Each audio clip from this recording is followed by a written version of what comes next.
Managing your cash flow and income can be hard enough when you have a set salary, let alone when you are commission based. So, today we're going to talk a little bit about how to handle commission based income, and we're going to walk through it for somebody who's all commission and then somebody who's part salary, part commission. So we'll start with salary commission because that one's a little bit easier.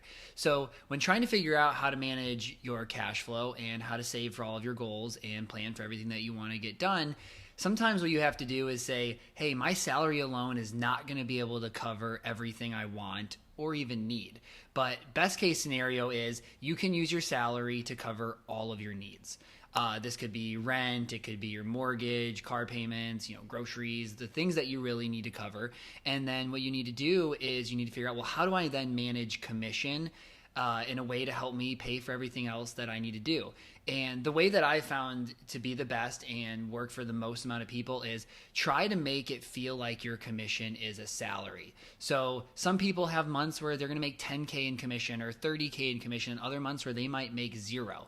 And so what I like to have people do is set up what we call a pay account. So this could be at a high yield savings account. It could be another form of a checking account. But what you do is you're going to put extra commission inside that account. So let's say you're making $3,000 a month of your salary and your fixed expenses are $3,000 to make it simple, so that basically washes out. So in January, you get $10,000 of commission after taxes. And you spend about $5,000 a month above your salary. So what you're going to do is you're going to put $5,000 of that into that high yield savings account or your pay account, whatever you want to call it. The other $5,000 is going to go into your checking account for living. So then next month, when you make $8,000 of commission, and you need 5 of that, you're going to take 5 away and you're going to move 3 to that pay account and build it. So then in March, when you get $1,000 and you say, well, shoot, we're going to be $4,000 short,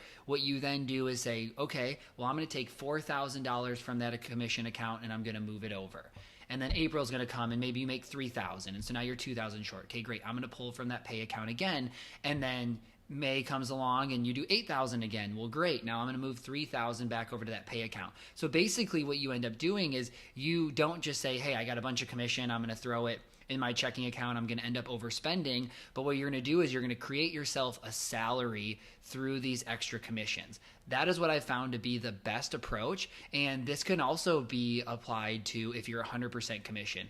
Obviously, the 100% commission is a little bit harder because you have no salary. You can't necessarily say, hey, for sure, my fixed expenses are going to be covered, but the system is going to remain the same. So let's say you spend $5,000 a month, and in January, you make $10,000 of commission. Okay, great. I'm going to put $5,000 in that checking account. I'm going to move $5,000 over that pay account, and I'm going to spend it. So February comes along, I only make $2,000. Oh, great. Well, I need to take $3,000 from my pay account to help me cover my expenses. March comes around, I make $6,000. Okay, I have $1,000 extra. I'm going to move to that pay account. So I hope you're kind of understanding the framework of this of when you have extra income above what you need, you move it to your pay account. When you don't make enough commission to cover your wants and your needs for that month, then you're going to move money from your pay account to your checking account. The goal here is really to create a salary for every month to feel pretty similar. So you're not like, ooh, I have a lot of money and then I have no money and then I have a lot of money and then I have no money. That creates a lot of anxiety. It also creates a lot of overspending in the months where you have extra commission. So I hope you're able to go and give this one a try, but I think it'll help make commission-based income better for you and easier to plan for.